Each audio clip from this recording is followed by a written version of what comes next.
Alrighty, YouTube, it's your boy Zxous, and we're back with another Goddess of Victory Nikke video. And in today's video, we're going to be talking about how you should be building NAGA and what to prioritize when building this character in terms of skills, dupes, overload gear, all that extra stuff. Make sure you guys subscribe. We're trying to get to 8,000 by the end of the month, and we're already halfway there. From 7,000 to 8,000, we're halfway. So subscribe so we can get 8K by the end of the month, 10,000 by the end of the year. It would be crazy. But yeah, we're going to talk about Nia. Tia and NAGA just fused into Nia. We're going to be talking about NAGA, right? We're going to be talking about NAGA and what you guys should be, doing with this character. So first things first, do you need dupes? You don't need dupes, right?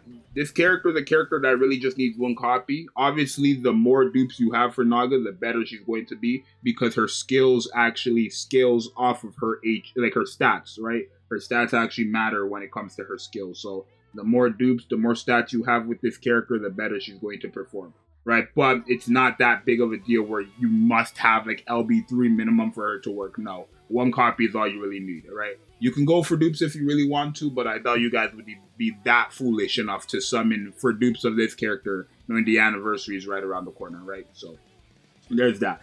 Now, in terms of her skills, right?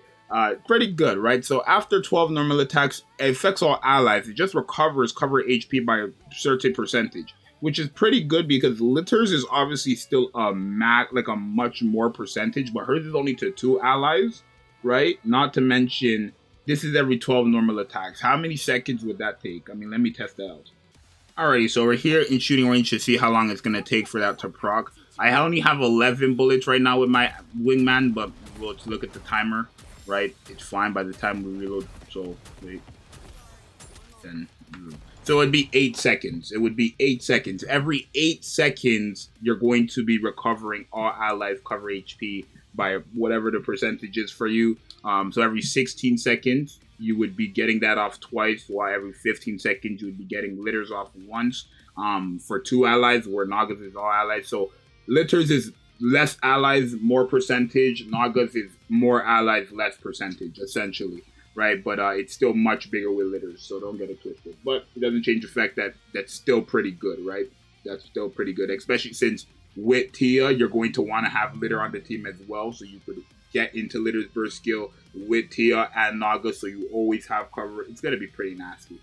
So yeah, literally every 8 seconds that's going to go off, which isn't bad, depending on how much you have, right? If you have less than 12, if you have 12 off rip, which you can get with overload gear and wingman cube or whatever, then it will be every 8 seconds.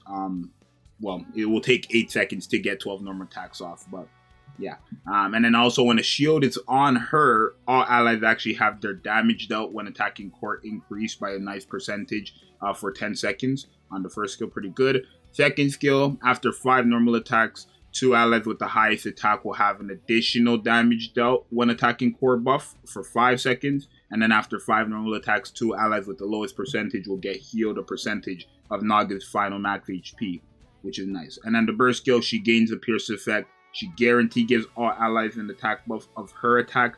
And then when a shield is on her, she gives an additional attack buff, greater additional attack buff of her attack again when the shield is on her. So realistically, right now, since Tia's not out, I'm going to have to kind of do it with Tia, without Tia. Well, I don't really know how it's going to be with Tia because I haven't tested that yet. But right now, I would say this is definitely a character you want all the skills to be leveled up because all the skills have something important, right? The second skill has heals and additional damage done when attacking core. The burst skill gives you the attack buff, and the first skill gives you recovery to cover HP. Right, and then obviously the damage dealt core buff as well. But realistically, I want to say the most efficient skill is probably that second skill, only because that's the only skill that doesn't actually require you to have a shield up on her, right? So you're probably going to want to prioritize the second skill right now since Tia's not out, and then the burst skill, then the first skill.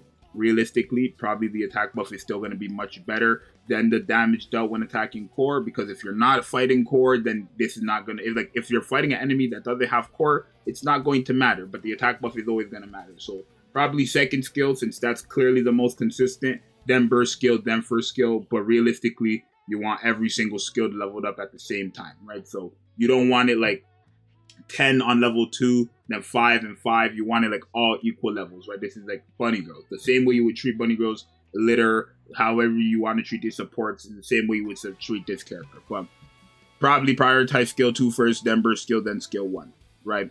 That's just what it is. When it comes to the cube, most people are probably going to give her Resilience Cube. That's probably going to be her best cube in slot. You can also give her the Base Young Cube because this is a character who requires to attack a certain amount of times. Heavenly, actually. She's the character who like really depends on that as well.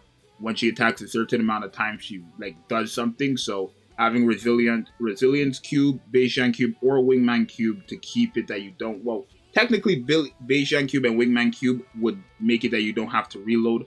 But if you want to have fast reload and not worry about that extra stuff, then Resilience Cube is best in slot. Second would be Base Young Cube. Third would be Wingman, but you can use any cube, right? Probably use your highest level cube there. Because again, she's also a character who does scale off of stats. So the more stats you have from the cubes, the better the character. But probably want to go with one of those 3 cubes, right? I would personally recommend Resilience the most, right? Because why not, right? It's just reload speed. But it's really up to you. You can use any of 3. Now, when it comes to Overload gear, again, this is a character who does benefit of stats. So you do want to give her Overload because these stats will increase, right? You want to give her as high stats as possible. When it comes to the percentage of Overload gear, though, you definitely want to give her attack percentage, right? Probably hit rate still because she's a shotgun who does gain the Pierce effect as well, which is going to be very nice.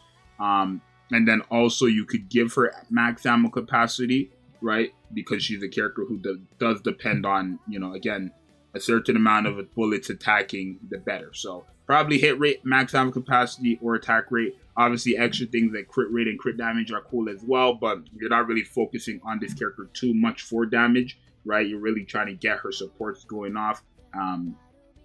So that's where max ammo capacity really helps more with that. Attack percentage, it's not actually going to benefit like her stats. It's only going to come into play with her normal attack. But then again, with her getting the Pierce effect on her burst skill, it's going to work wonders, right? So attack percent, ammo capacity, hit rate most likely is what you're looking for. Now my Overload gear, I actually got pretty lucky. I have a 9% attack here, 13.22% attack here, only hit rate and crit damage here, which isn't bad as well, and then attack percent and hit rate as well. So far it's looking pretty good for me. Now, obviously, her best characters, the characters who are going to be best paired up with her, are literally just going to be Tia. It's literally Tia. There's another character.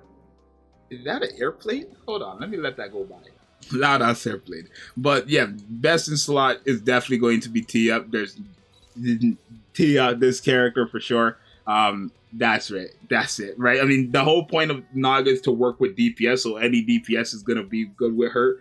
But in terms of best partner with Naga, I'm sure we understand it's just Tia, right? As of right now, since Tia's not out, the only alternative I could think of is Aether, right? Arya's an option too, but it's just not even... What's the point? What's the point of using Arya? She's a burst 2 character who gives a shield on her burst skill. What's the point of using her, right? If Arya was a burst 1, it would be perfect, but she's a burst 2. No. So right now, literally, it's just Aether and Tia best in slots, literally, but mainly Tia. That's really it. There's no other characters who really help this character at all. All right. I mean, technically, if you're looking for like that little chip damage she's going to be able to do when she has the Pierce effect up, Summer Anise would actually be a very good character with her because she actually gives all allies all electrical allies attack, right, an attack buff and reload speed. So technically, Summer Anise would be a great character with her too if you're looking for like some chip damage from the Pierce. But mainly Tia, right? You could have her with Anise, you can have her with Privity, obviously, but it really depends on your team. She's a supporter, so just have her with Tia and she's supporting everybody else. You're not really looking for characters to support her besides Tia, because Tia is the only good character who can support her with the shields, realistically. So yeah, that's really how you build Naga, what to prioritize with Naga. And yeah, I talked about dupes, overload, stats, everything. Yeah, and yeah, that's really it. You guys let me know what you think. It's your boy Zxous. I'm out. Peace.